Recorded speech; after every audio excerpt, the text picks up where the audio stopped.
I like to watch it again. Okay, so we're contemplating on Guru.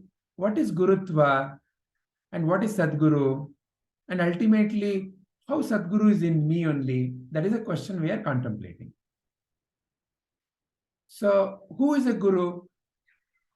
So, someone we recognize as outside of us. So, it could be a person, it could be an animal, it could be some bird, some element in the nature. And what does the Guru do? They say something or they do something. And it brings about a certain transformation within me.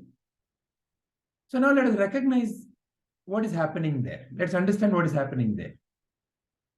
So the Guru says something, correct? Says something, makes a sound. What is saying something? It's a sound.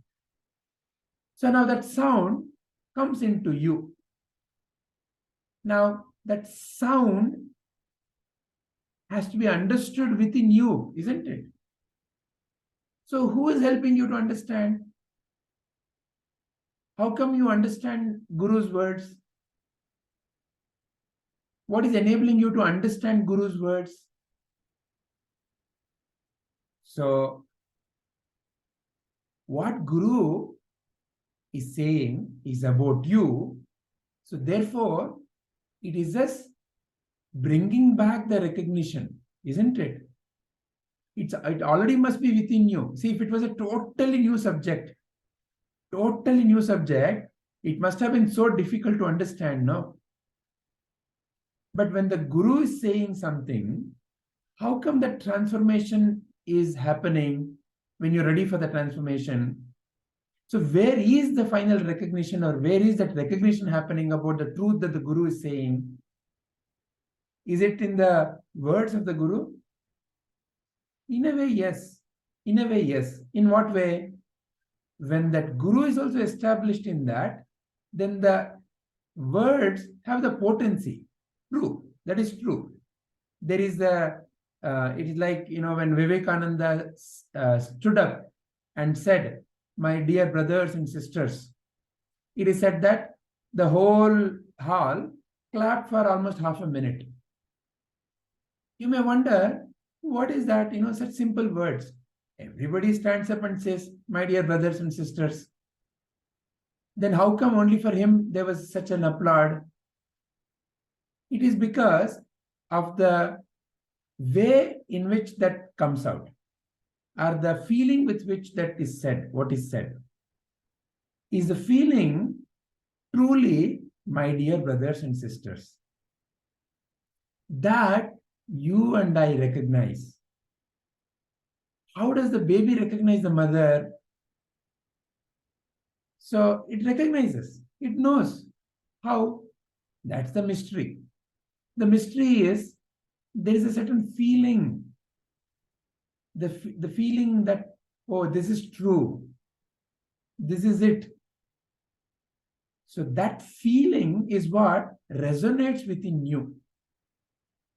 So when whatever the Guru says, that resonates within you. So to resonate within you means what? It must already be there.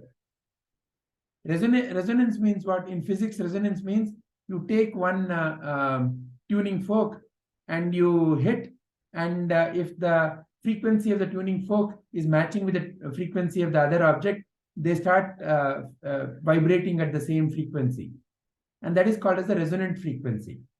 So when two things are matching, or to give another example, there are radio waves all around here, but you and I are not able to hear it. But you bring a radio and you turn and you tune, 96.7, suddenly song starts coming. How? Because now they are in tune with each other. So that radio machine and the frequency around the radio waves around, now they are in tune with each other. So now it is able to come into that radio and transform into the sound that you are hearing. So the frequency and the frequency have to match, which means it must already be there, right?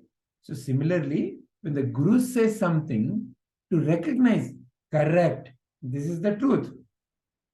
Where that must be within you already. If the Guru is saying something else, which you're not even aware, then how can that resonance happen? So in that sense, ultimately, where is the Gurutva? Where is that ability to recognize the truth that the Guru is pointing at?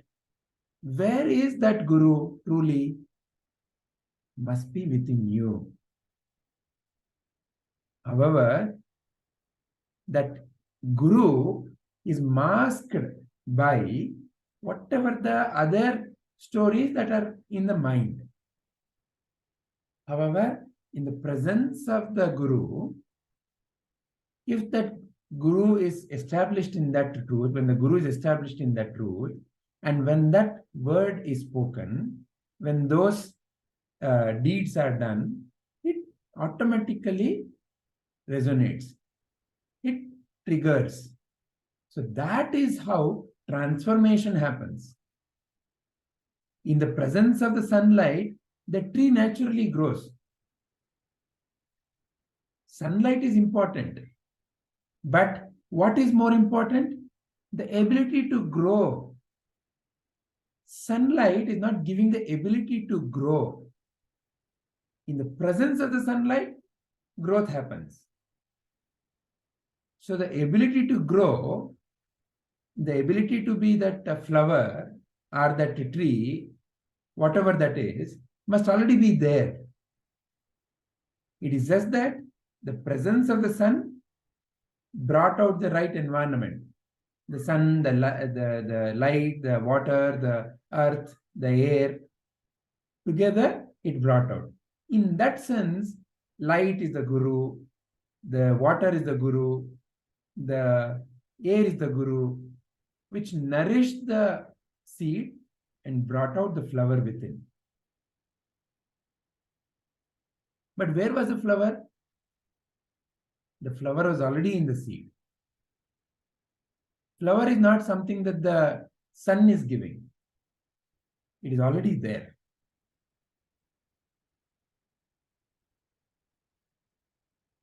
Does that make sense to Rupaji? Yes, sir. So the plant example that you gave, through that, does that mean that it is our awareness which puts light on what Guru says through our senses, and we apply it? Yeah. So initially, see what is the Guru is ultimately in the spiritual path. What is the single important thing that the Sadguru is pointing at?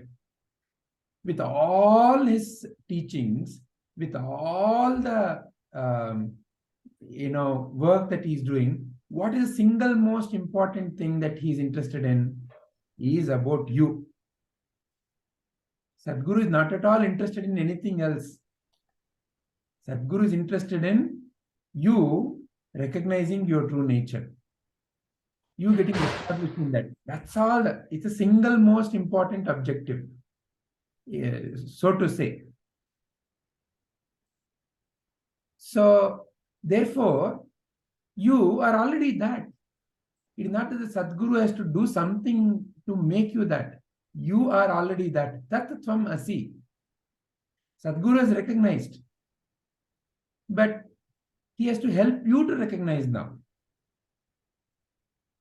And he realizes that what is blocking you from recognizing is your own ideas. So therefore, Sadguru employs different strategies, different teaching techniques. Sir, what is this in my own ideas? Your own ideas, that I am the body, that I am the mind, I am that, I am this, and only after this I will get this. So these are all the fundamental blocks, no? Kartaham, bhoktaham, jnataham. So I've become separated. The reflection, the ego has taken hold of me. So I've become the ego entity. Ego means what? All those roles: mother, daughter, sister, Indian, Hindu, whatever identity. So all put together, nothing but the identity is what I think I am. Who I think I am becomes my fundamental block. Who I am is none of this. That is the truth. And Sadguru has realized that. So therefore, Sadhguru's only objective is to help you recognize that. So therefore, Sadhguru is not giving you something new.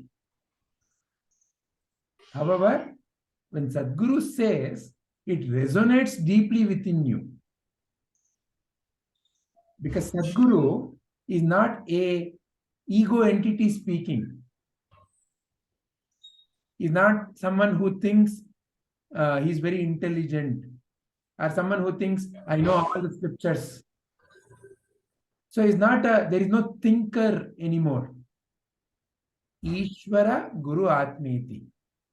So that divine consciousness only operates, it's the same divine consciousness that is operating in you and me and everyone else. The only difference is, in the so-called human, the mind, you know who I am, becomes a block. Whereas in the Sadguru, that block is removed. There is no more that block. And that is the essence of this statement. So, mind is the awareness on which you are setting limits. So, Sadguru has recognized and got established that you are originally unlimited and perfect. Later on, you have embraced the limitations and you became the mind. So, therefore, what is the job of the Sadguru? Is to basically, in one sense, kill you. Kill who? That untruthful ego entity. Or in other words, he has to do the surgery and remove the idea that I am something else.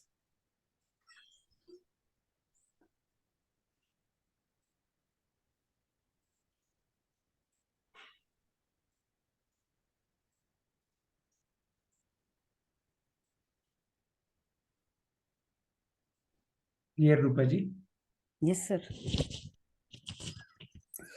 Sir, when you say all these things like kill you, and so once you said the body is gone, I used to think, where is the body gone? Now I can understand.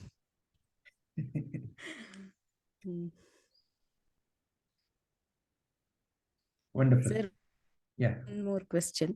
Yes. In Upadesha Saram, yeah. In 23rd shloka,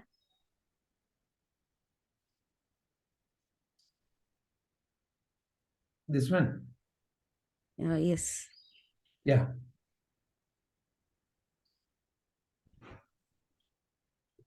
For knowing that which is there is no other knower. Hence we... No, not this, sir. Okay. 24.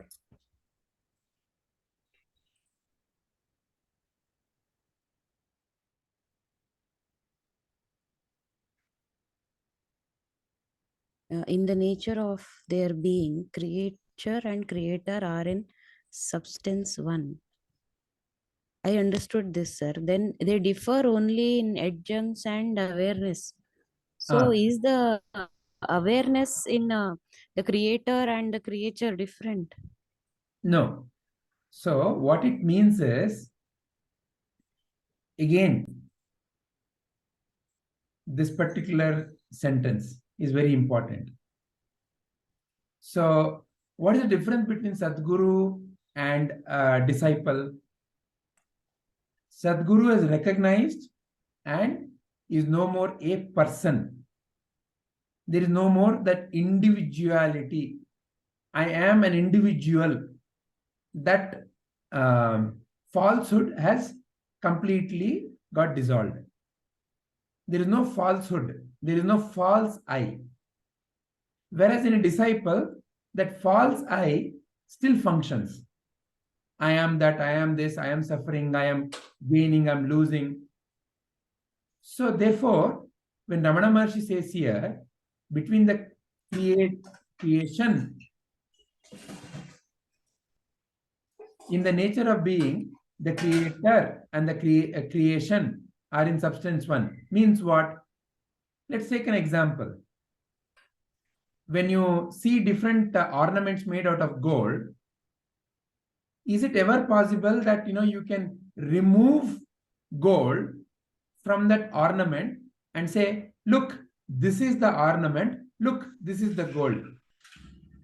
Can you separate them out? Can you say these are two different things? Or to give another example, you have all these mud pots. Can you separate mud from the pot and say, look, this is pot, look, this is mud? Can you separate like that? No, sir. They are so intricate that it's only for the namesake we are giving distinction, right? However, through your intellect, when you apply your viveka, you can say, yeah, they are separate. The mud and the pot are not the same. Only you can bring that distinction.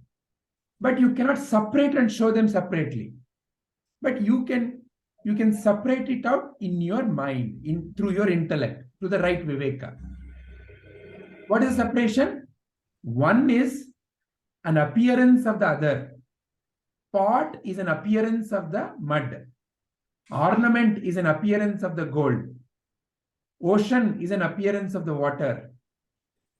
Water can also appear as ice, rain, river, stream. But water is independent of the form in which it appears. Water is the essence, and ocean, river, rain are all different forms of the same water. And you and I are giving names. So the world of object is name and forms. The fundamental substance is the same.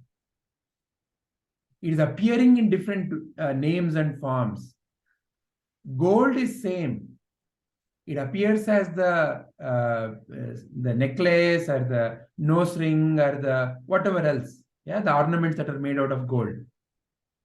But gold is the same. Likewise, this entire existence is nothing but divine consciousness only,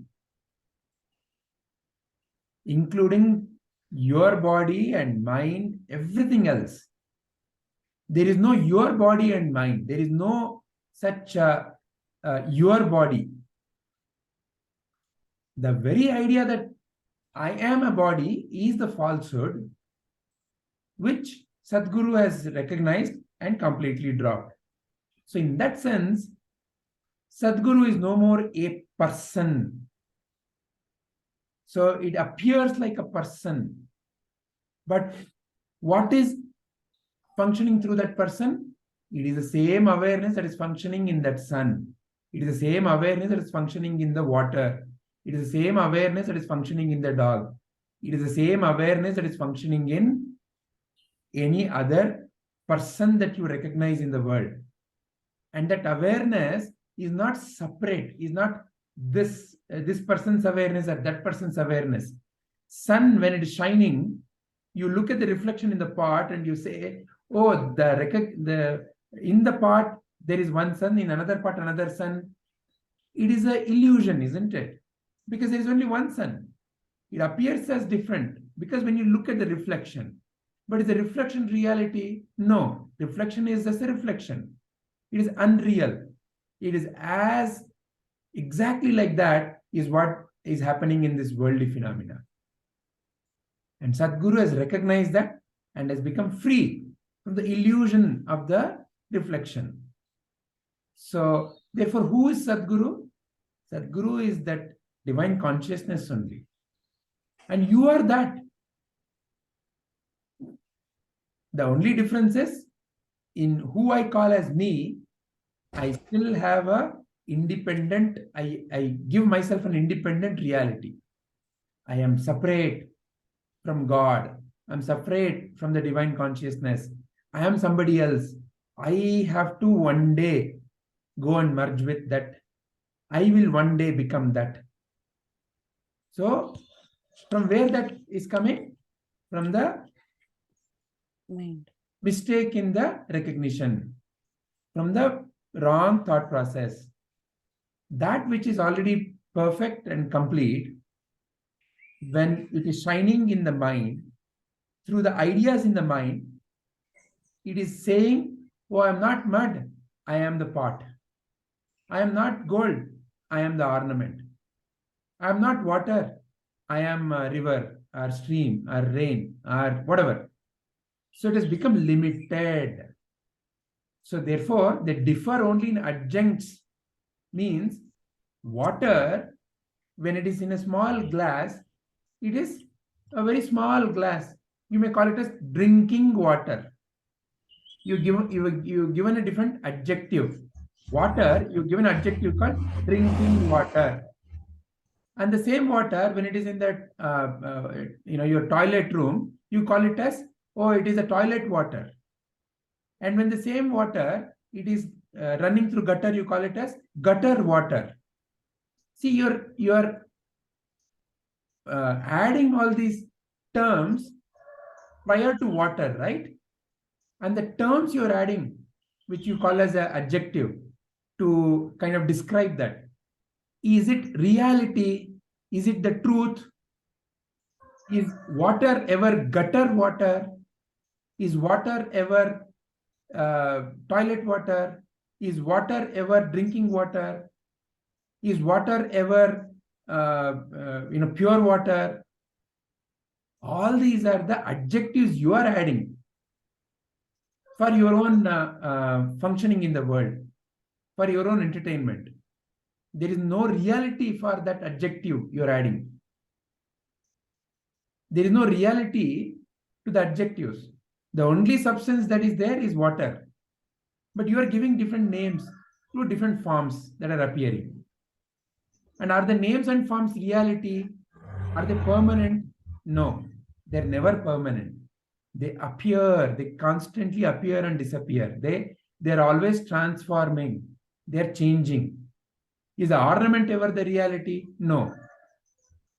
Is the pot ever the reality? No. For the time being, it appears to be the reality. Appears to be reality. But is it reality? No. So they differ only in adjuncts. In the Sadguru, the awareness has risen to the completeness. There is no more, I am a limited being. Kind of a limited awareness is not there. There is no limited awareness. So this awareness can be as expansive as this infinite, or can be as local as, oh, I am nobody, I'm just a small ant. Oh, I am lesser than an ant. So it can become small, it can become huge. It is smaller than the smallest, bigger than the bigger. And how you recognize in your mind and how you recognize is dependent upon your own jnana. So, therefore, in Aparoksha Anubhuti, Shankaracharya is repetitively saying, you are that only. You simply have to recognize that. Recognize that and be that. That's all. Does that bring clarity to Rupaji's question? Sir,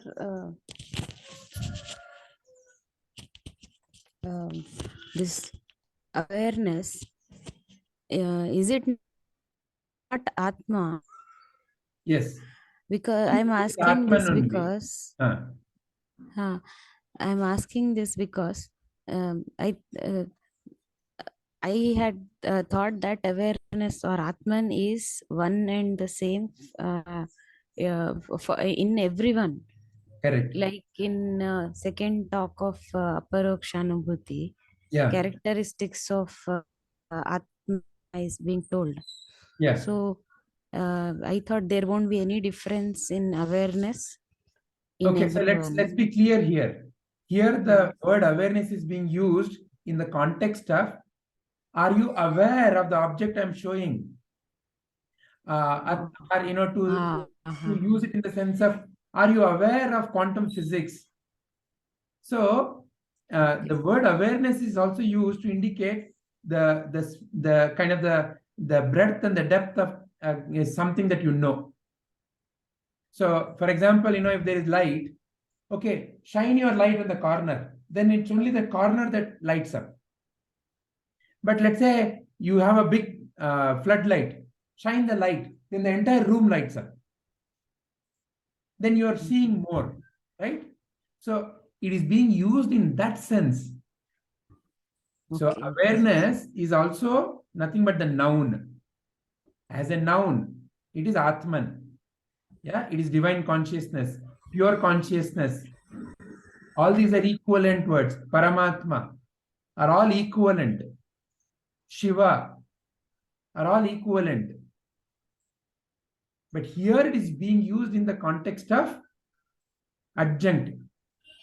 So when someone is getting connected, see, that is where creature and creator.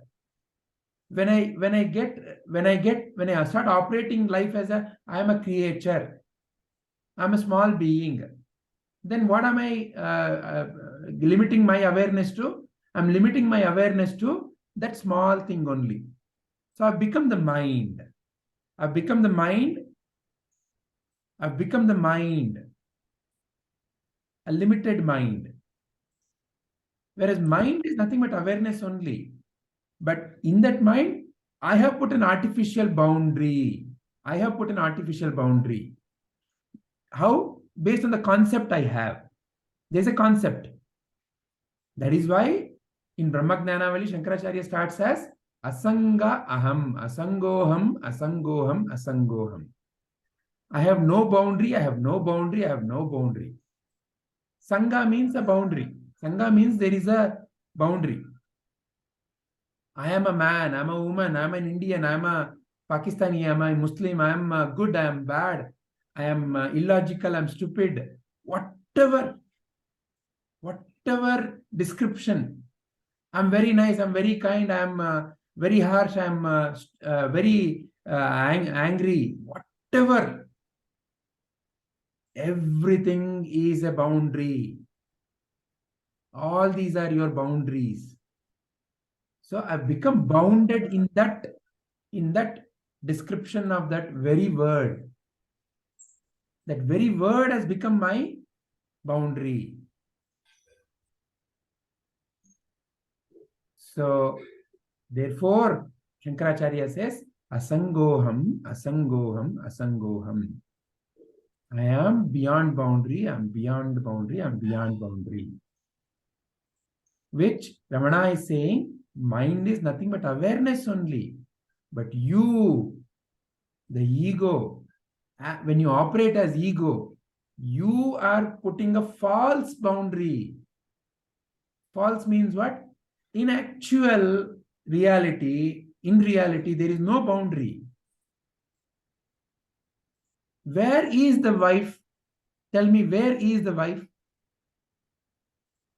The body that your husband married some whatever number of years back is no more there. Where is she? She's only there in the mind as a concept. You keep on projecting that concept in front of another body, which you think you married some years back. That body is no more there. The husband that you married, where is he? That husband is gone. You're holding on to the change as my husband.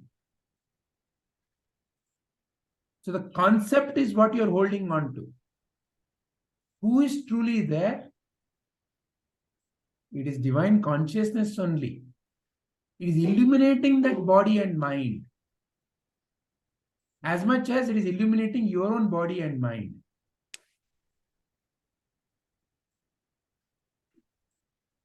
So when it illumines the concept, then it operates as this concept. That's all.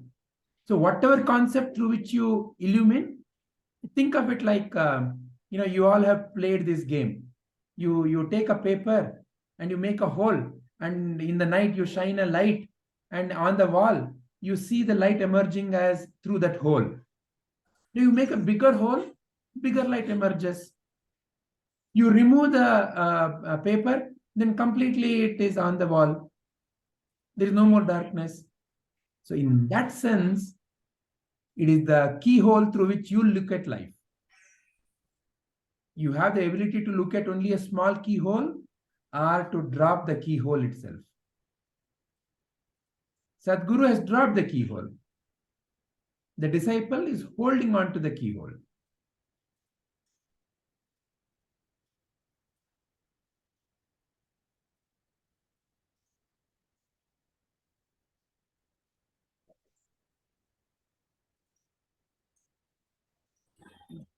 Yeah, clear, Vijay. Thank you. Very nice. All right. So in a way, it was the question that we wanted to discuss. Can ultimate realization happen without? What was the question that we were discussing in the group? Without a guru, can realization happen without like having a actual guru Ah, When one studies scripture, person? by only studying scripture, can one realize? Okay, so maybe we can take that question a little more deeply. What are the thoughts? Because only Shubhaji answered and Shilpa Kalaji answered, and the rest of you are still. Yeah, I I'll answered put just my before things the to class. Yeah. Sorry. Yeah, one at a time, please. Yeah. Yeah, Padmaji. Yeah, so I was saying that I'll put my words after the class. I forgot, sir. I wanted to write yesterday, but I forgot. Sorry. No problem. So, like that, we will, once when we complete this question, we'll put, see, I've identified some more questions. So we can even discuss that if you want. I just sent it like before the beginning of the class. Okay. You covered most of it. What I was thinking. So now, what is the ultimate thing? Is a guru really necessary? Yeah, so that's what I said. Yes, it's not only scriptural study alone will not help. Because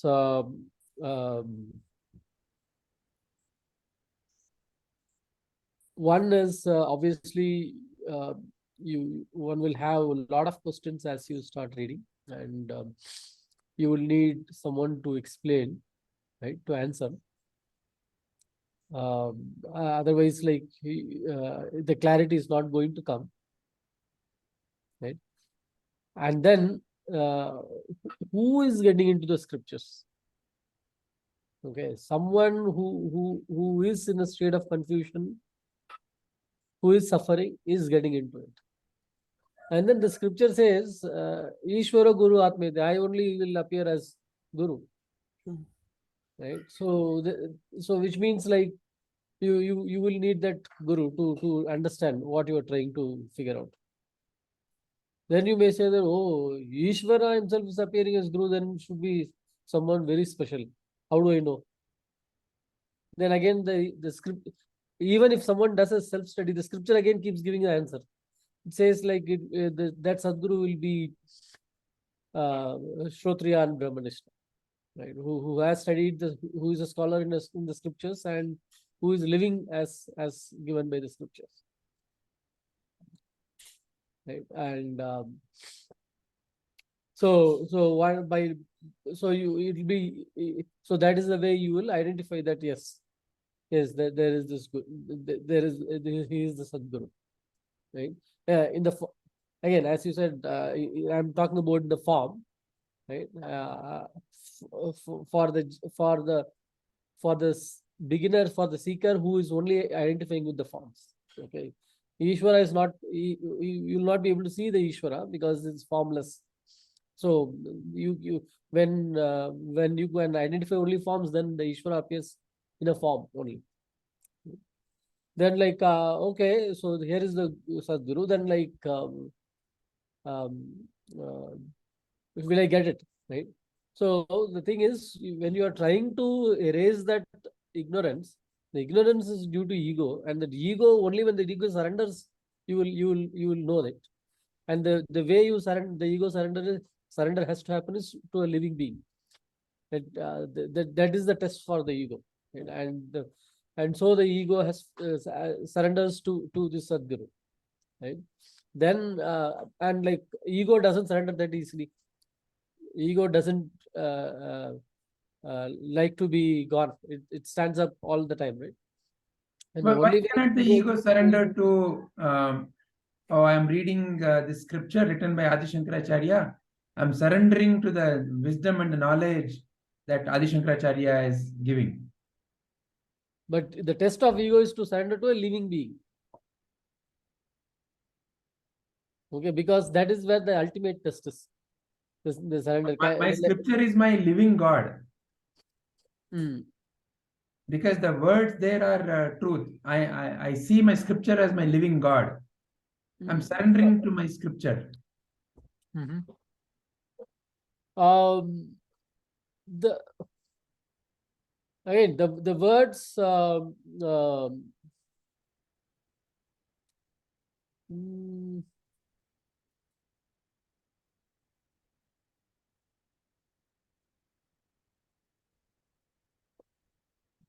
but okay, that will be like it's you. How do you so for a seeker, living is someone has to be someone who's breathing and moving. We cannot just take a book or object as a living. It does not respond, right? So it is easy, you can say that, it is easy to say that, but it is you will not agree, at least as a seeker, as a beginner. Nobody will agree that the book is a living God. It's a belief they can have. Okay, the scripture, others as a religion, some may pray and book, but it's a they treat and then they pray, but that is not surrender. Surrender is surrender is some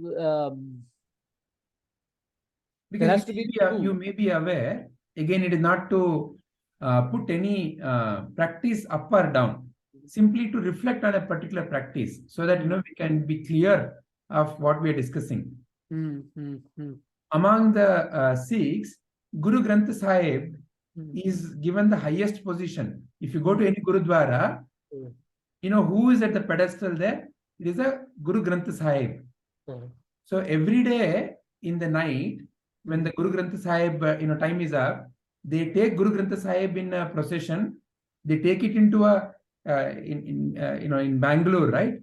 Near MG Road, there is one lake, near the lake, yeah. Near the lake. You can. So they have a huge room, AC room, and they say that this is where we bring Guru Granth Sahib to sleep. So they bring Guru Granth Sahib to sleep, and in the morning they once again bring it back in procession, and there is a person always constantly fanning Guru Granth Sahib. So Guru Granth Sahib is given the highest position. And you can see the similar practice in Islam. Quran is given the highest position. Okay. Yeah, but see, the way I see it is, it is the object, you treat it, you believe it. In a Hindu temple, maybe a form made out of stone, you put your belief in, and then like you pray, and it can in another society it may be a book. So these are all the different objects still, right? Where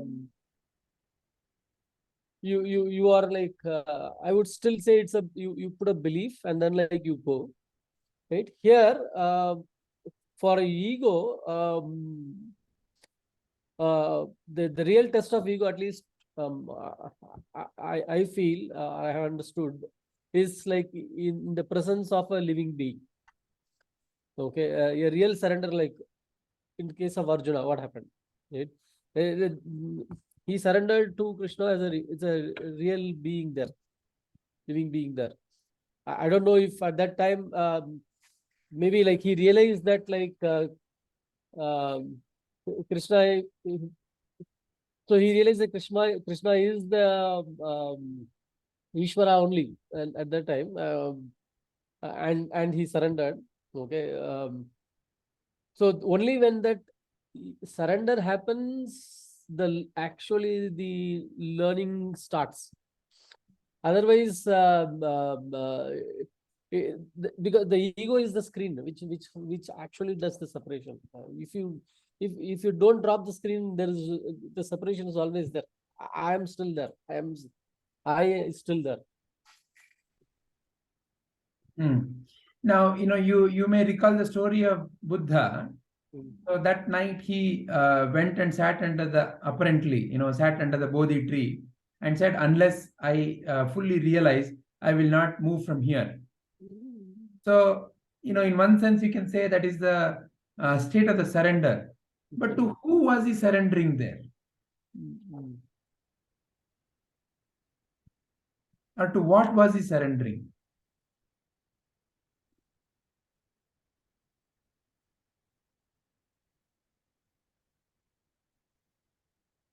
Yeah, so he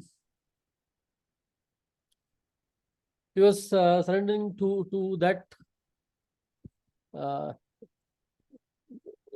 the creator, or like the one that is running the whole show. Something is going on without anyone's control, right? The whole sun is appearing, moon is appearing, like there is wind. Nobody is doing it. No human is doing it, or like there is no system that is managing it. So there is some power force which is doing the whole play. Right? Yeah. And I So think he surrendered ultimately, to the self only there, right? So Yeah. can you elaborate on that, Padmaji? What, how do you understand this? I mean, the question that you just asked. Yeah. Yeah. So I think that when he said what he said, I mean, when he did what he did, like surrender surrender there, like he's saying that I will not move from here. I think he's surrendering to his self only, because the self is the ultimate. I mean, if you are Brahman, the ultimate Sadguru is Brahman only. Oh. the ego is surrendering to Brahman. The ego, the ignorance. See, for a realized person, there is no surrender of ego, no. So it is only for someone who is seeking realization that the surrender aspect is there. Yeah, we are right? talking about the seeker here. I am talking about the seeker. Yeah. Here. Yeah. Even I am referring to that. So even when Buddha, before he sat under that Bodhi tree and got enlightened, he must also be seeking that. So I feel that he has surrendered to the self only. And in that same this thing, they would also say that while he was doing that, he left food and water, and ultimately at one point, he was about to faint, and then he realizes that just torturing the body like that is also not going to give him realization, right? Then he also apparently stopped that at one point. So what I feel is, at that position, he is only surrendered to the self. So self is only appearing as, even for us, the self is only appearing as our Sadguru, no, as our Prabhuji. That is how I understand it, sir. Whether it even the illness that you were mentioning about, which manifested in me to change me, that brought a very big transformation. So Hmm. at that moment, when I am in that ego, that feelings, that experiencing pain and all that, maybe I am not realizing the evolution happening at all. Hmm. Correct, because I was not a witness to that, right? Hmm. I was not behaving like a witness to that. I was like, okay, I am that way. I'm going here and there, and what is going to happen to me, I don't know. All these kind of thoughts only were arising at that time. I had no clarity that this is going to lead to something bigger, something better, or something best for me later on, Hmm. because I don't have the foresight. I Hmm. don't have the foresight that probably the divine had for me or has for me always. So Hmm. we always look at the limited picture because the mind is limited. So yeah, but after that, after I came out a little bit after that, when the pain reduces, like when the association of that bodily things is reducing, that is when you are able to even reflect properly on what is happening, or even think about it with a little bit of clarity. When you're in utmost pain, that is what your mind is constantly focusing on, right? So it will need, for example, how I see it is like, yeah, that was some 5 7 years ago what happened. But maybe now if something like that happens, at least, through meditation or something, I'll have a clarity to at least think once in a while that, okay, this is happening to my body, nothing is happening to me. So what is to be done now? Shall I should do that now, and there is nothing else, everything else is out of control. Whereas at that time, 7 years before, it was all about, okay, how do I control this? What can I do to change this? Like that, the thought process was. Hmm. So there is definitely a shift.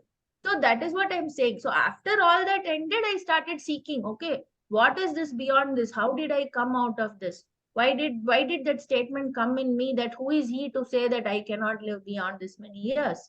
All Hmm. this I had said, but where did those statements come from? What power was that said it? Hmm. And that time also, it was like, for me, I have always believed in Baba. So even that time, for me, the surrender was externally to him only. But Hmm. then today, I think after so many years, I realized that where is Baba? He is seated within me, no?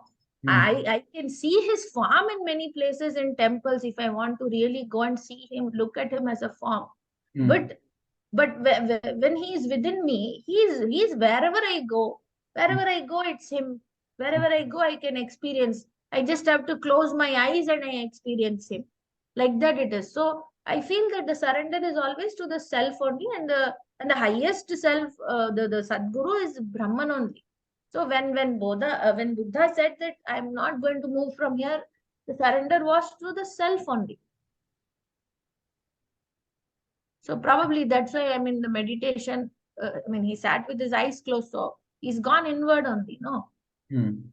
to the self. Yeah, And how do that's you provide your view to this? Can there be scriptural study without Sadguru to help in self-realization? uh, you can do scriptural study. I mean, many people might be doing. Even I might have read a couple of things before, but I think without the guidance, the understanding won't be there, sir. It is like reading any other, like, probably you go through a magazine or something like that, right? You read it from you read it very externally, very vaguely you read. There Hmm. is no need to see. If I'm reading a report, say I'm reading about some event that happened, I don't have to go deep into it, right, to understand it. It's just knowing facts. Hmm. So when you read a scripture without any guidance or without a guru, I think you can just read it. Okay, oh, what is Atma? Maybe you can say it as a definition. What is body? What is all this prakriya? You can say it maybe, but Hmm. the understanding and the realization of, yeah, yes, I am truly not this body. I think that comes only with the guidance of a guru.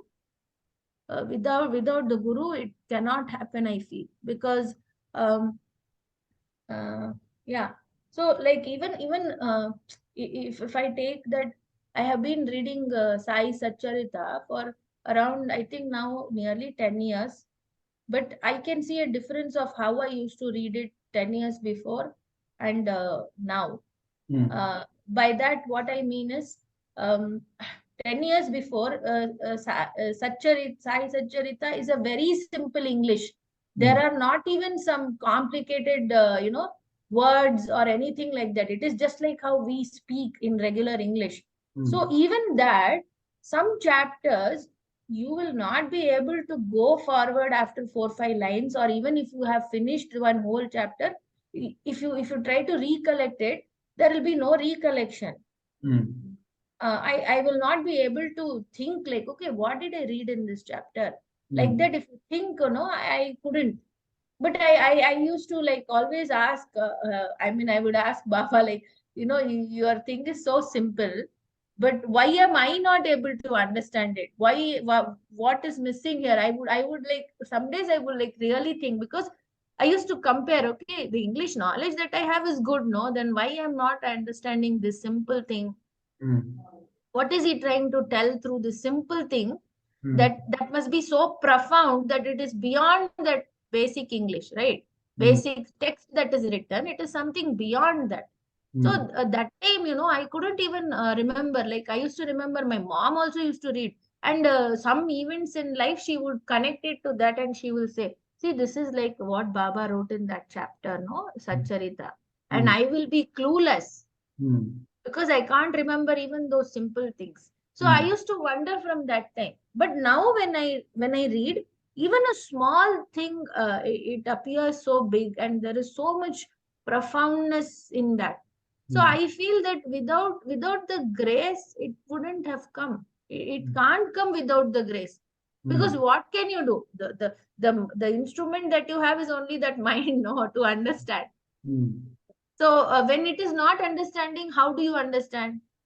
I don't have an answer to that. So so without that grace, that same mind is now interpreting it in a different way. So that is happening. Some magical change is happening within, through which that understanding is coming. So without the grace, it cannot happen, sir. It cannot. You can read all you want. So are you comparing Sadguru to grace? Yeah, it is grace, blessing. Everything is the Brahman only, no, sir. All the things that is coming to us is all good only, best only, grace only, blessings only.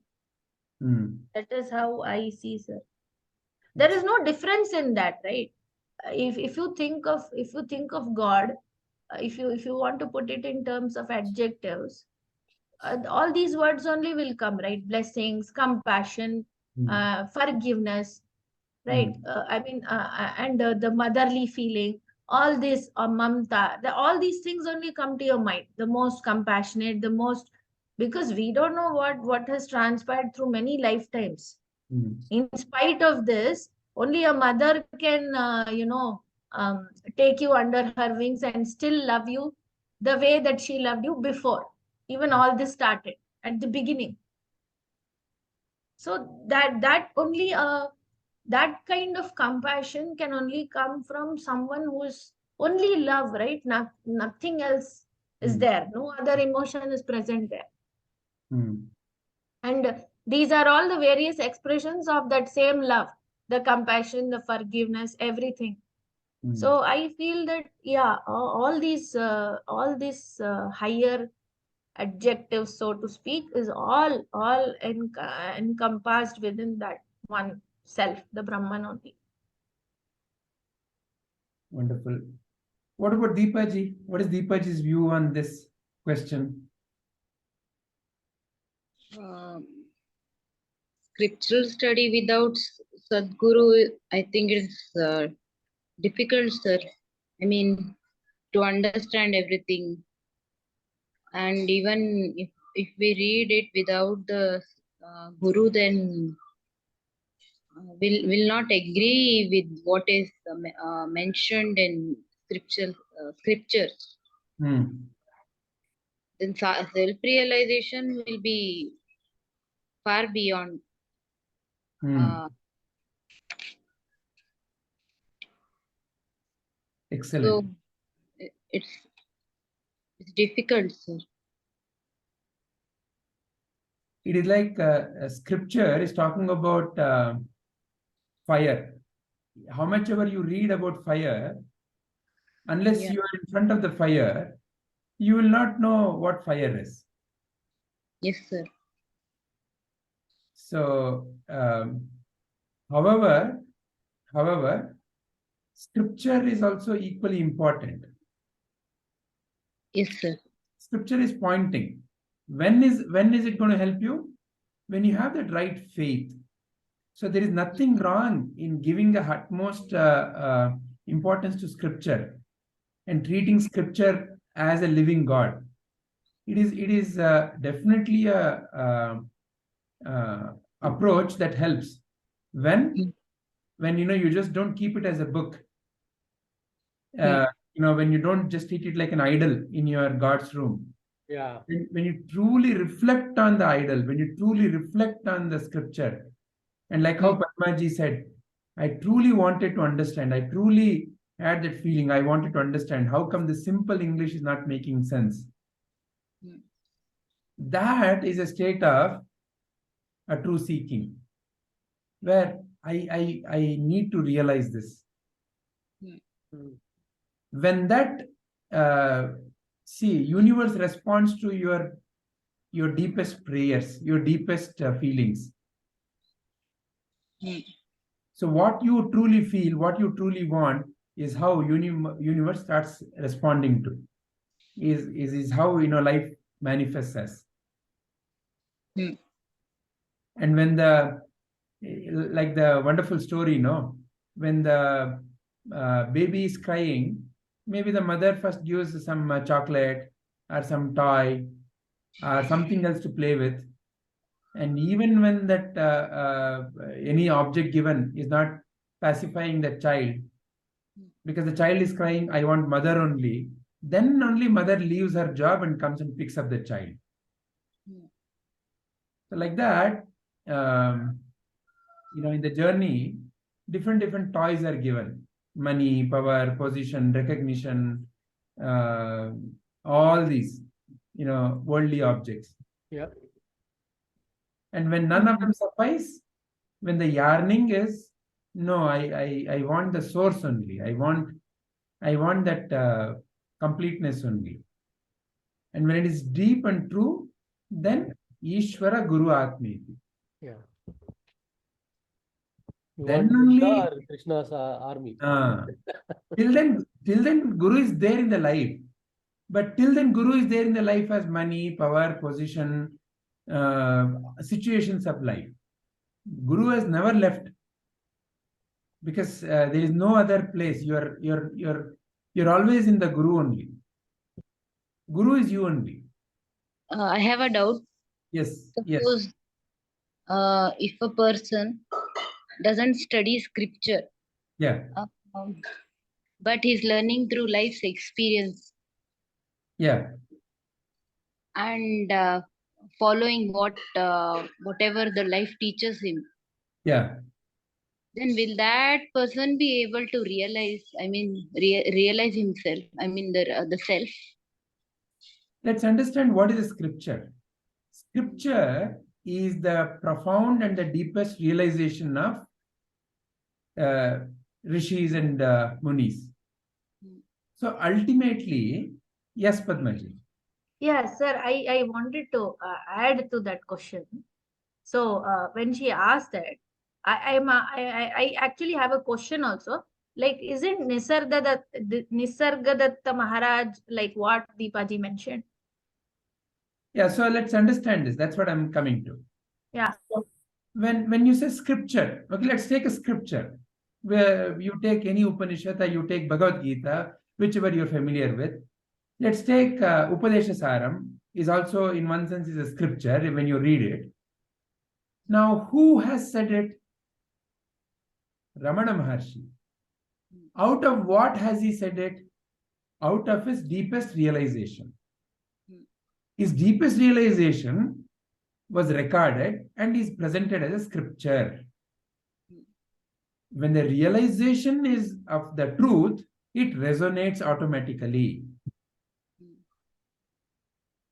So the scriptures, see, there is a love story, there is a war story, there is a some other thriller. Those love stories, war stories, thrillers have not somehow continued generations after generations for whatever reasons. Look at life. Take any religion. Take any part of the world.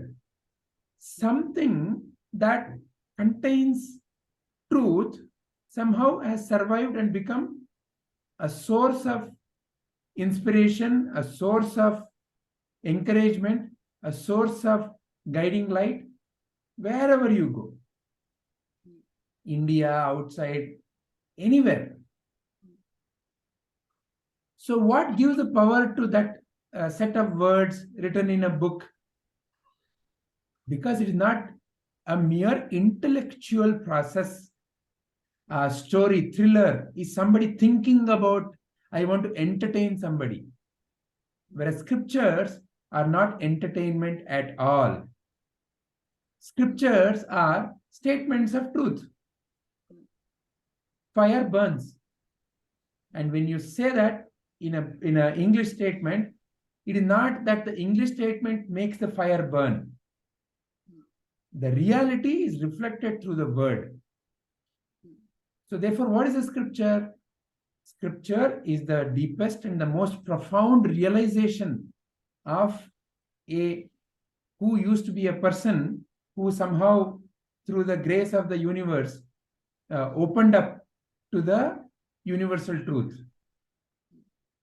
So the one who got opened up to the universal truth, the statement of that universal being is what we refer as a scripture. Bhagavad Gita, the very first shloka of Bhagavad Gita, you may recall, the very first dhyana shloka of Bhagavad Gita. What is that? AVSC. By who? Bhagavata Narayanena Swayam. Vyasena Gratitam. Purana Munina. Madhye Mahabharatam. So it was said by none other than Narayana only. And it was the form of the Krishna in the war field was incidental for that narration. But who was speaking through that Krishna's form in the war field? It was Narayanena Swayam. Who happened to grasp it? Vyasa Maharshi. Who wrote it? Right? So the one who wrote is then none other than Krishna only. And the one who spoke is none other than Narayana only. So through different forms, through the form of Krishna, through the form of Arjuna, through the form of Vyasa, it is none other than the divine only. That unseen, untouchable, that power which is in you and me and in all, that is the one which is doing this role play. So ultimately, what is scripture then? Scripture cannot be other than the deepest truth of the universe for it to be continuously guiding. It's not some, anything has become a scripture, right? Not everything has become a scripture. Everybody writes. Not everything is seen as a scripture. Some of it somehow magically passed the test of the time. Why? Because there is something deeper hidden in that. What is that? Because the words are said not out of a mere intellectual processing. Why do they touch you? Why does it affect you? Why does a simple word from Baba in the Satcharitra affect you? Because it is coming out of a deeper realization. So in that sense, scriptures are nothing but realization of a great being. And that great being is ever living. that great being, Ramana Maharshi is living today amongst us. His Upadesha Saram is this way of we getting ourselves into Ramana's consciousness. Ramana's consciousness, Krishna's consciousness, Nisargadatta Maharaja's consciousness, Shankaracharyaji's consciousness is alive. When you reflect on Upadesha Saram, you are invoking the Ramana Maharshi within you. Because Ramana Maharshi cannot be a dead person. Shankaracharya cannot be a dead person. Prabhuji is not a dead person in the sense of, he's not a person that you see. He is that living embodiment of that knowledge and the truth ever shining. So it is the truth that is shining in different. See, truth alone is silent. But truth has to be expressed. When it's expressed, it comes out as Prabhuji. It comes out as Vinay Guruji. It comes out as Shankaracharya. It comes out as Ramana Maharshi. So that same truth is reflected. Ekam sat vipraha bahuda vadanti. Truth is one, the known say it in different ways. So when you truly reflect on what is Upadesha Saram is saying, what Brahmagnanavali is saying, what Prabhuji is saying, what Vinay Guruji is saying, what Guru Granth Sahib is saying, what Bible is saying, you will see the reflection. Provided there is no tampering. I cannot say for sure about many scriptures, what many religions regard, because there has been a lot of tampering also. So if it is kept pristine and clear, if no polluted human ego consciousness has brought its own modifications, then in its essence, it is about truth only. So the Sadguru is a living embodiment of the truth. So the words of the Sadguru has become scripture. What is Upanishad? A realized being saying something written down is Brihadaranyaka Upanishad, is Ishavasya Upanishad, is Bhagavad Gita, so scriptures are statements of the realized beings.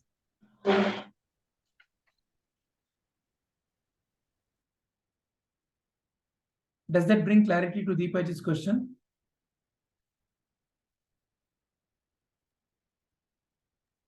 I guess she also asked, like, can real life situation teach them? Sorry, Sarunji, can you repeat? Maybe I'll let Deepaji talk now. The experiences in their life, don't they teach them? And when they learn through the teachings of life, will those things not help them in realizing the self? Certainly. That is what we are saying. It's the deepest realization is what is there in the scripture. So when you reflect on the scripture and your realization, scripture is like a pramana for you. It's like this is what is happening. It's like a pramana. It's like a guiding light. So if it is true, then scripture and your experience, or scripture and your realization cannot be different. There is a realized master called Eckhart Tolle, who speaks, you'll find him speaking mostly about the power of the now, to be in the present. But Eckhart Tolle, you would not hear him quote Upanishads. However, when he speaks, there is Upanishad only. And later, through his profound realization, he has also come to know about Upanishads. And when he reflects, he many a time says, you may be able to find these things in these Upanishads. But it is not that he has studied Upanishads. But his statements are very well captured in different statements of Upanishads. His realization is a living realization. So truth is a living reality. So scripture is therefore, it is stemming out of the experience only, deepest inner experience. It is not a true scripture, one becomes realized. It can be that way also. So there is no set formula here. But the fundamental point is, truth is living. Truth is like fire. It's not that through scripture you are studying about fire and you have to imagine about fire. Scriptural study has to enable you to become the fire itself. That is what the power of the scripture. And when does it happen? When the right circumstances are there. And who provides the right circumstance? Sadguru. How? Because Sadguru is fire only. So in that sense, scriptural study under the guidance of a Sadguru can transform you into what you are supposed to be. If we have a Sadguru, then self-realization actually may become easier than it is to the person who is not going through scriptures. Yeah. See, it is after having met Vinay Guruji, after many years, that I took up Bhagavad Gita learning and teaching. I did not know Bhagavad Gita in the sense of I had not learned formally earlier. Okay. But somehow, whatever the teaching and the experiences with Vinay Guruji, with Prabhuji, immediately they all resonated. That's all it is.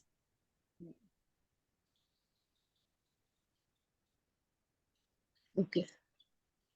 I think there is one something from inside, right, guides you. Then that's also a guru only, right?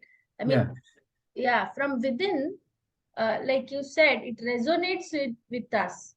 Or somebody speaks, it makes a deep impression on us when Prabhuji talks, or for that matter, even when you talk in the classes. It deeply resonates and deeply touches somewhere beyond what the mind can understand. It's something very deep. You can't express it in words, I feel. That happens with the right teaching. Like even Bhagavad Gita, even if you don't understand truly the meaning of the shlokas, when you chant it itself, there is something that is changing within, which you can't express, I feel. Yeah. So therefore, any statement that comes out of that pure space, where there is no ego contamination, is Sadguru. However, a living and breathing Sadguru is important. Yes, Shubhaji. On this note, I remember one interview by Sadguru from Isha Foundation. One journalist was trying to actually mock him by saying, why do we need so many gurus in Hinduism? Yeah. For that, he replied, when we are driving a car, we need to go to a destination. So we use the GPS, and the lady there says, go right, left. So the same way, in our spiritual journey, we need somebody to guide us. So that is who is Sadguru. In simple terms, he said that. Yeah. Yeah. So it is actually going to take a long time, maybe, to realize, for a person who doesn't have a guru or doesn't follow a scripture. Yeah. Yeah. And also, a person has to, the jiva has to evolve to that state to receive, to meet a guru. Maybe. Yes, it may take lifetimes, no, Sarananji. Yeah. When Prabhuji had come here, we asked him about his experiences and all. He was saying that at the age of 28 years, he remembered whatever he had gained in his past lifetime. So he said like that. He said something called a sakshatkar. I don't know what they say in English. So And my neighbor's tenant is a cousin of Prabhuji. So she was saying that his one of his rooms in his house is filled with so many books. It is full of books. So if we take the example of Prabhuji, the knowledge that he has gained in his past lifetime and the study of scriptures that he is doing in this life also. So if we think of a person like him taking so long, so an ordinary person will take many lifetimes, one who doesn't have a guru and doesn't follow scriptures. Isn't it, Vijayji? It is about the seeker who decides. If one wants, then he starts looking in that direction. If someone is not looking in the direction, you cannot go and tell that if you follow a guru, you will get clarity, or like you will succeed in life. Someone may be like going after power or money, or like business. Right? So I feel like until they go through it and they experience it, and only then like they come out. Otherwise, if that thing is there, that like, oh, I have not experienced it. Right now I want to see how it is to be a popular sports person or running a business. Then like they will be looking in that direction, in a different direction. See, the same war field, Duryodhana continued to look at how to win the war. Yeah. Same war field became the catalyst for Arjuna to go deeper into self. Yeah. So Right. it really depends upon you. That's all at the end of the day it is. Also, sir, I feel one more thing. I mean, you can share if it's correct understanding. Uh, uh, what I feel is like till we come to the spiritual path, our vasanas or whatever, it takes us to other things, right? It could be clothes for some, it could be just watching movies for some, all these kind of entertainment. Whereas when we move to this spiritual path, the same vasanas are getting transformed into, for example, I used to like reading books, so I shifted to those kind of books.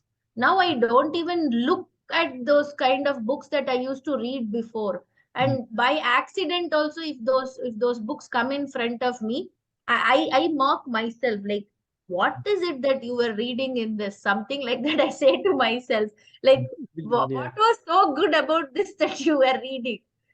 So that shift has come, I feel. So I think nature itself is like that when we shift the path, all that is needed for it starts changing within you. It starts coming or developing within you. Be it all those things. So now even when you look at clothes, it's a different direction. Okay, it's just to okay, cover the body for some this thing. Okay, if some function, okay, I have to do it for the outside world, I will wear a little bit whatever the other people say. So it's not a big deal now. You are not focusing too much on these kind of material things. You're just acting the role. Yeah, so I think that changes, I feel. And we have stopped in my house, we have stopped seeing TV only. There is just one box there. That has happened now for like more than 5-6 years. So I feel that Aditya is more like that, uncorrupted, because he doesn't sometimes I feel if he goes to some college and all, he'll be very lost, because he doesn't know a single any song, any movie names in any language, whether it's Tamil, whether it's Hindi. So all he would probably be even able to talk about is some cartoon movies that he has watched when he was very small. Other Mm. than that, he doesn't have all those knowledge at all. And I feel that is good, because I feel that there is one innocence or something pure in him which is still intact, Mhm. which Yeah. is kind of lost, I think, with too much feeding of unnecessary and irrelevant information. Yeah. Yeah, and I also feel that the mind is so free, sir. When I look at my own family members, some of them who are still into all this, I feel, oh my God, what pleasure are they deriving from this? I keep thinking like that and all. Not that, I mean, I can't change them or mock them, but from my aspect, I feel, what pleasure are they getting? When will they stop getting pleasure from this and they'll turn to this, like that, I think. Yeah. So very nice. Sir, on that note, Yeah. she said, no, when Yeah. we look at others and see, the same thing comes to me also. When we look at others, we think that what they are, why are they doing this? But that's again our collection of thoughts and our judgment, right? Isn't it? At the end of the day, Yeah, right. ultimately, always it is within you. Yeah, yeah. Yeah. All this drama is within you only. Yes. Yeah, yeah. So the other, even the otherness is within you. So in Yeah. that sense, you are judging, but the point is, you let it be, then you will be at peace. Yeah. All right. Anything else? We judge all that, and then oh, how can they do it? Then that thought also comes again, why am I judging? Good. Immediately that thought comes. Yes.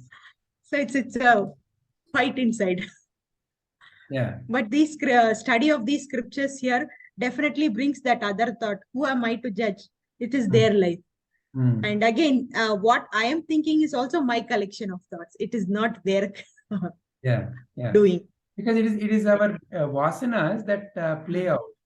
And when the vasanas are playing out, the only right thing to do is to just simply watch them. Yeah. Be the witness. Be a witness. There is no need to judge. Oh, how can I be thinking like this? I'm doing all these studies. I'm so spiritual, but still, why am I thinking like this? Is itself another bondage. Yeah. You are But how not, to get out of that? you are not the thought. Simply. See, that's why Prabhuji again and again reminds us, Nanu nanembadu nanalla. Ee deha mana buddhi nanalla. Because the impressions are impressions. You cannot help it. It has come somehow. But we have to keep reminding you, sir. So you are not that which is happening in the play. So, for example, if a thought of jealousy comes, it has come. No need to judge. Why am I feeling? Initially, it used to be, I used to feel angry, jealousy about others, right? Now, okay, why am I feeling jealousy? It is a judgment about, oh, I am so spiritually evolved. Why am I feeling jealousy? Okay. Neither of them are correct. Why? Because both of them are nothing but something that is in the mind. Yeah. What is that you can do now? Okay, feeling or a thought of jealousy or a thought of anger has come. Okay, what is that I want to create now? Do I want to actually show anger? Is it a conscious anger? Because I need to correct something. Is it a conscious anger? Then use it. No, I want peace in this current situation. Then replace the thought of the anger with, okay, what will bring about peace? So the power of the realization is that you are not the thought. The power of that realization is that you can now bring up consciously what is the right thought to bring in that place. So that's one way you can be free. Sir, Yeah. if we are not supposed to judge others, when it comes to our dear ones, how can I stop how can I stop myself from not judging them? Sir, like Megha, she used to watch just cartoons, sir, earlier. Then I introduced her Ramayana, Mahabharata. Then again, Shri Krishna and all, she started watching those. But now she's even watching the serials in which they show all ill things. Yeah. We don't have any TV here, sir. So Yeah. it was all under my control. But now she goes to her granny's house. Her granny actually watches those stuff. Yeah. And even if she misses one episode, she'll call her and ask, what happened today? What happened? Yeah. So that is where there is a sense control, there is a mind control, and going beyond the mind. So sense control is like a police. You are you're being nice to somebody because there is a police. You're not stealing because there is a police, which means the realization about what is that theft is about and why I need not have to steal has not yet occurred, which means that you're going to be a nice person as long as there is a police. So that is not going to bring self-discipline. However, in some cases, it may be important. Otherwise, an habitual thief may turn out to continue to steal and may even harm others unless there is a fear of a police. In the initial level, it is necessary. Now, as you evolve, you will start realizing the ill effects of stealing. So then naturally, you will start looking at, okay, so stealing is creating a lot of havoc. You have a sense of fear of getting caught and beaten up. And also it is somebody who's crying when I steal. So let me see how I can earn. So you started moving from a sense control to a managing your own mind. So this is like a second level. But when you go beyond the mind and when you realize that you are the very source of this entire existence, you are the very divine consciousness, then that will naturally drop every other unwanted things. So in Bhagavad Gita, Shri Krishna says, when there is a higher realization or when there is a higher experience, lower experiences drop. As a small child, one may be interested only in chocolate. But now the same chocolate is replaced with something else. So there is something that you feel in your mind higher. So the lower, the chocolate, the peppermint has dropped. Somebody who is studying for, let's say, IIT, the lower things may drop. Wanting to go out, watching movies, if it's a true determination. So the lower things drop. So therefore, what is higher in our life is the spiritual knowledge. So the spiritual knowledge, when that starts taking hold in our life, all other lower, like how Padmaji said, it naturally starts dropping. See, when she says that, I wonder when it will go for the others, it is not a sense of earlier that judgment would be very deep-rooted. But now that thought comes. That thought may come. Okay. But why is that thought coming? Not out of kind of a contempt for others. It is out of compassion. I wish they see this truth. Their life will be so much more meaningful. So you have ayo, why are you suffering? It is so simple. All you have to do is just turn this way. It is out of that kind of a feeling of the child gets excited. You ask a puzzle to a child and the child already knows the answer. And let's say now in the same time, remember the other day, we were asking some question and Megha couldn't contain herself. She kept on prompting you. Who likes you? Who likes you? You're saying so many things. Megha just couldn't contain. Amma, teacher, Amma, teacher, Amma, teacher. Yes, sir. So it is not that, she is looking down upon you. It is not that, in her mind, she's thinking, oh, my Amma doesn't even know this answer. But, it's so simple. It is right here. The answer is right here. Yes, sir. Yeah. ಕನ್ನಡದಲ್ಲಿ ಗಾದೆ ಇದೆಯಲ್ಲ, ಅಂಗೈಯಲ್ಲಿ ಬೆಣ್ಣೆ ಇಟ್ಕೊಂಡು ಊರೆಲ್ಲ ಹುಡುಕಿದ್ರಂತೆ. Is right here, but we are searching everywhere. So it is out of that kind of a feeling that, I wish everybody wakes up. Sarve jana sukhino bhavantu. I wish, everybody just simply, but even Krishna couldn't do it. Krishna also couldn't do it. But he was perfectly okay because he realized that that is not how life functions. For life to function, Dana, Asura, the Danava, Asura, Rakshasa is as equally important as the Devata. Every feeling is alive. So Yeah. Ramayana is interesting. If Rama was Sthita Prajna and there were no situations in Ramayana where he had to give up his kingdom, where he had to go to Vanvasa, where his wife was taken away.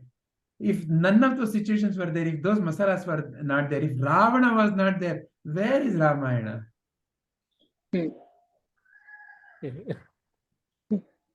So truth shines in the duality is there to help you to recognize the truth. Yeah. And to become established in that.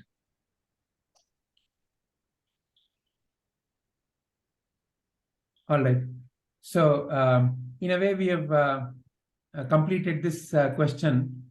So as you can see, I've started creating some questions, and each one of you please can contribute questions. This is all based on day one talk. So I'll now post the next question. Like that, now you can answer. If all of us are okay with that answer, then we can continue. So like that, day two also. Day two has many more. So each of the word is one nice little exploration. Yeah. So Niramaya, Nirabhaso, Nirvikalpa, Nirguna. These are all your qualities. Yeah. So how to understand all this? Is the third question how it is? Like you've written how to arrive at light of the light understanding. Okay. How to arrive at the light of the light. So the light that the light. What is the light of the light? Light that is source. Light of awareness. So how do you arrive at it? You're seeing so many things. So from there, how do you come into this realization that this is the light of the light that is shining on everything? Okay. Yeah. I've completed till second question. Yeah. They're seeing the video. Okay. Yeah. Excellent. Yeah. Yeah. So anyway, so we will continue. See, we have completed these set of questions in the day one talk. And in the day two, today we kind of have completed this question. So I will start posting these questions. So, as and when you all can answer in the group itself through the texting, we can continue this satsanga in question and answers there only.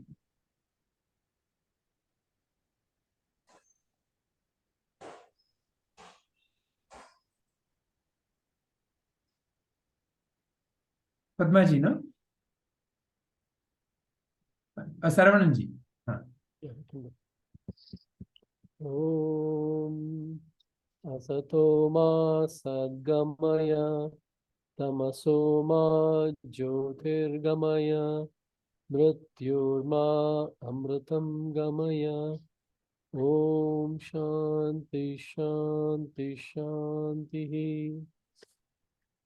Om, lead me from untruth to truth, darkness to light, impermanence to permanence. Om, peace, peace, peace. Om Purnamada Purnamidam Purnat Purnamudachyate Purnasya Purnamadaya Purnamevavashishyate. Om Shanti Shanti Shanti. Om, that is complete. This is complete. From completeness comes completeness. When completeness is removed from completeness, what remains is complete. Om, peace, peace, peace. Nanu, nanenbadu nanalla, ideha manabuddhi nanalla, Sachidanandatma Shivananunani Shivoham Shivoham Shivoham. I am not the body, mind, intellect. I am the pure consciousness, Shiva Swarupi. Atmadarshanam, Brahmadarshanam, Brahmadarshanam, Satyadarshanam. Recognition of the self is recognition of the whole. Recognition of the whole is the truth. Om Triambakam Yajamahe Sugandhim Pushtivardhanam Urvarkamiva Bandhanat Mrityor Mukshiyamamritat. Om Triambakam Yajamahe Sugandhim Pushtivardhanam Urvarkamiva Bandhanat Mrityor Mukshiyamamritat. Om Triambakam Yajamahe Sugandhim Pushtivardhanam Urvarkamiva Bandhanat Mrityor Mukshiyamamritat. We worship the three-eyed one who is fragrant and nourishes all. Like the fruit falls off from the bondage of the stem, may we be liberated from death, from mortality. Lokaha samastaha sukhino bhavantu. Lokaha samastaha sukhino bhavantu. Lokaha samastaha sukhino bhavantu. May all beings be happy, healthy, and peaceful. I hope it's okay. Thank you very much, Sarvanji. Thank you. Thank you all.